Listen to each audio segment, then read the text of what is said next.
All right, welcome back, sports fans. Brad Underwood, first time in the Final Four. Not the first time for this guy, Danny Hurley and UConn. And Braylon Mullins, the guy who hit the big shot against Duke, right out of the gate. That was a huge deal for UConn tonight. The three-point shot. Terrence Reed Jr. was excellent again, 17 points. He's been dominant in the paint, but it was the shot making. The defense was solid for both teams, really, when you look at shooting percentages. Ivasic knocking down a three, back and forth early in the first half, midway through that first half, but then a little surge late. Alex Caravan knocking down the three, but his first bucket of the game. Yeah, right UConn made 12 threes tonight. 37-29 was your halftime score. Yeah, so Silas Demery, solo ball. Yep, Braylon Mullins. They got I said it earlier, 45 of the 71 points came from folks other than Reed Jr. and Alex Caravan, and that was huge. Jalen Stewart connected there. They were up 14, but here comes a 10-0 run for the Illini. Stojakovic, and then solo ball. Just as Illinois is making their run. But the Illini, you know they're not going to just fold up the tents. Look at this. Tough shot by Keaton Wagler. This was huge right here. They get a bucket off this offensive rebound when Illinois had cut it to 4. Not only do they get a bucket, they actually had a chance to milk some clock as well. And then they're going to knock one down. I think it's Braylon Mullins going to shake free. His only bucket of the second half right there, and it was huge. And as they say, Chuck, they just tased Ryan. This ball game is over. 71-62. That's your final score as UConn advances to the championship game yet again. Here's Danny Hurley. You know, we're a tough program. We're a group of fighters.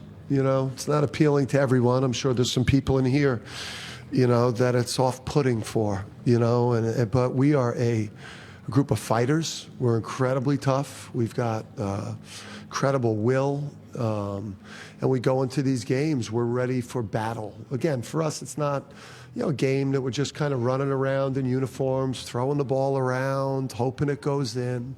That's not what we're doing out there. You know, we're fighting.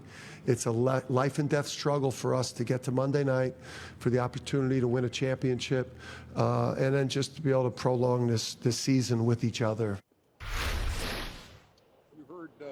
You heard Ian Eagle say it when that game, they just win. Yeah. They just win. Well, they're terrifically coached. They got good players. They don't make many mental mistakes. Mm-hmm. You know, Bill Belichick always says, getting to know him and some of his players, he says, you know, Chuck, more games are lost than won. More games are lost than won, Ernie. And most people, you know, if you go back, go back to last week against Duke. Everybody's going to talk about that one turnover. They blew a 19-point lead.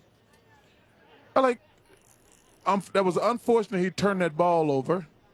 But those other 19 points really, that was the difference. And to your point, 16 points Duke gave up off turnovers in the second half. Yes. 16 points off turnovers in the second half. Yes. So that was part of the equation for that dramatic shot to send UConn to Indianapolis. But Izzo and Hurley, to me, probably the two coaches, they teams play like their coach's personality. They play like maximum effort, energy. I think Hurley's great at that. I think Izzo is great at that. There's no disrespect to any other coaches, but they take on the personality of their coach. And Hurley's a hell of a coach, and he gets to be a little melodramatic. Nobody dislike him or his team. We don't give a damn who wins these games.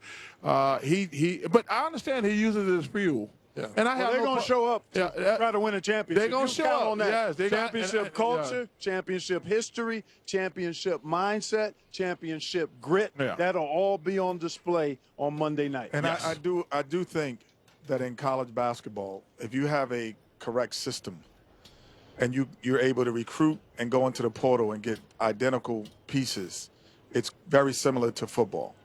With the NBA at times, there's guys who are just so good that there's no game plan for them. There's no game plan for Wembanyama. You can't even mimic that in practice. You don't have a 7-foot guy, 5 guy who can shoot threes on your team and dribble the basketball like him. So you can't even mimic it.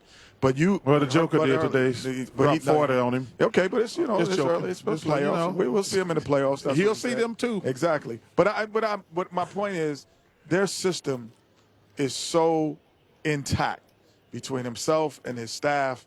They've done a great job. I know he has one coach leaving, going to Boston College. He's got his associate head coach, Kamada Young, that's been with him since he's been there as well. But those guys have gotten it done. Oh, yeah. There's no denying any of that. No denying any of that. This is a UConn team that holds Illinois to 62. They've won 75 straight games when they hold teams to 66 or fewer points.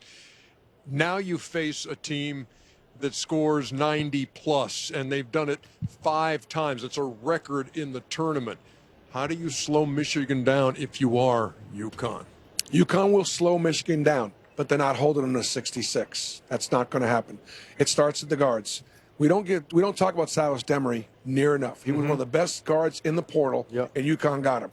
He is going to guard Cadeau different than Cadeau was guarded tonight, and that's going to be where the defense starts. Solo ball as well, Malachi Smith. UConn's got 3 guards to get out there and guard and bother Michigan from driving downhill. They got to rebound the basketball. They pride themselves. They put bodies on Illinois. They didn't get out rebounded by the Illinois tonight. They did a nice job on the boards tonight. Yep. The other thing that UConn's got to do is they got to control the game with their offense. Kenny talked about all that movement. They got to control the game, not turn the ball over, and they have to make perimeter shots. Because the closer you get to the basket against Michigan, the better you do not look. But you don't look better. But if they can bang some open shots, Mullen's got to shoot it like he did. Ball shooting it better. Those guys came into the tournament, into this game, not shooting it well. They shot it lights out here in Indianapolis. Caravan 1 for 8 in this game, and still UConn over Illinois. And 6 different guys made threes for UConn. We talked about that at the top of the show, that they needed other guys to support, and they found a way. They'll have to do it again, and maybe even at a higher level on Monday night. Is it just me, or has it gotten awful quiet in this building? It won't be on Monday night. It was quiet for a while. Yeah. Back to wrap things up on Inside March Madness, presented by what I was Hurley. getting ready to say. Maybe we should wrap things up In just a minute. Capital idea.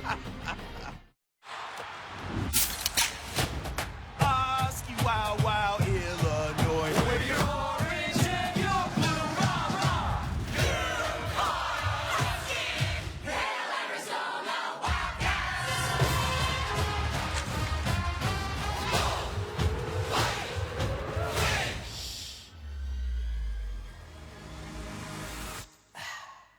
And we will go to victory.